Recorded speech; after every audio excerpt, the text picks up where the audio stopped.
እሺ ስሜ አቶ ወንቀቱ ይታፈሩ እባላለሁ። የቀወት ወረዳ ትምህርት ጽሕፈት ቤት ዋና ኃላፊ ነኝ። አጠቃላይ ዛሬ በምንነጋገርበት ጉዳይ የክረምት በጎ ፈቃድ በተመለከተ ነው። የክረምት በጎ ፈቃድ የትምህርት ቁሳቁስ ማሰባሰብ ዋነኛው ተግባር ነው። በክረምት የምንሰራው ተግባር ከዚህ አንጻር የክረምት በጎ ፈቃድ ላይ ዋናው ዓላማ ምንድነው? በኢኮኖሚ ችግር ምክንያት የመማር ቁሳቁስ ማሟላት ለማይችሉ ተማሪዎች ደብተር፣ እስክሪብቶ፣ ቦርሳ፣ ዩኒፎርም እና ሌሎች የመማሪያ ቁሳቁሶችን በማቅረብ የመማር ማስተማሩን ሁኔታ ያለምንም ችግር ለማስቀጠል የሚተገበር ተግባር ነው ማለት ነው። ከዚህ ጋር ተግባር ጋር ተያይዞ በርካታ ባለድርሻ አካላት እየተሳተፉ ያሉበት ሁኔታ ነው ያለው። ይህ የክረምት በጎ ፈቃድ ዋናው ዓላማ አጠቃላይ በመረዳዳት አንዱ ለአንዱ በመስጠት የትምህርት እኩልነት ተደራሽነትን በማስፋት ጥራት ያለው ትምህርት ለማስተግበር ትልቅ ድርሻ አለው። ስለዚህ ይህን የበጎ ፈቃድ ተግባር በከፍተኛ ሁኔታ አጠናክረን የምንቀጥልበት ሂደት ላይ ያለው ማለት ነው። ስለዚህ አንድ ደርዘን ደብተር ለአንድ ተማሪ በሚል መርህ በዘንድሮ ዓመት ለ2018 ለ2019 አጠቃላይ ከ18000 በላይ ተማሪ ለማስተማር አቅደን እንደወረዳ እየተንቀሳቀስ ነው። ከዚህ ጋር ለዚህ ተማሪ አንዳንድ ደርዘን መሰብሰብ አለብን በሚል ሂደት እየሄድን ነው ያለነው ማለት ነው። ከዚህ አንጻር አሁን ባለንበት ነባራዊ ሁኔታ እንደወረዳ 600 ደርዘን ደብተርና ወደ 25 ፓኮ እስክሪብቶ የሰበሰብንበት ሁኔታ ነው ያለው።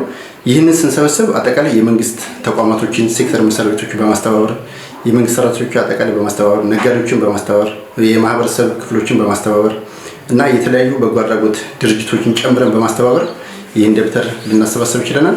እዚህም ላይ ብቻ ሳይሆን የምንቆመው ከዚህም በላይ የምንጨምርበት ሂደት ነው የሚኖር።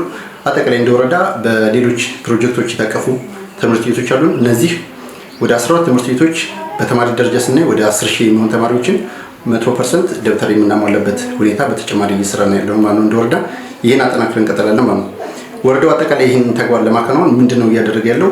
በርካታ ባለድርሻ አካላቶችን አሳትፈን ተግባሩን እየሰራ ነው ያለነው ማለት ነው። ከዚህ ጋር ተያይዞ አጠቃላይ እንደ ትምህርት መዋቅር በተቋማት ደረጃ ከፍተኛ የሆነ ንቅናቄ እየሰራ ነው የምንገኘው።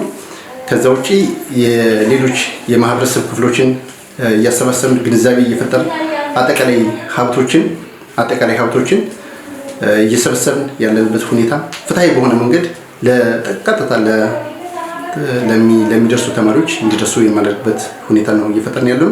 ይህንን በጥንቃቄ እየመራን ያለው ማለት እንደወረዳ ይህን ተግባር ይበልጥ ለማሻሻል በወረዳ ደረጃ የስትሪንግ ኮሚቴ አለ። በ15 ቀን እየገመገም የቴክኒክ ኮሚቴ በየሳምንቱ ስራው እየደረሰ የሚለውን እየገመገም አጠቃላይ በኢኮኖሚ ችግር ትምህርታቸውን የሚያቋርጡ ተማሪዎች እንዳይኖሩ በወረዳ ደረጃ በከፍተኛ ሁኔታ እየሰራንበት ነው ያለነው ማለት ነው።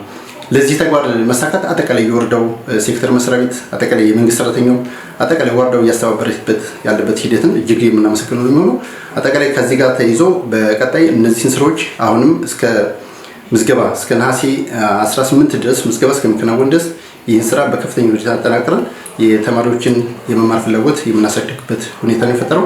አጠቃላይ ይህን ላስተባበሩ አካላቶች እጅግ እናመሰግናለን።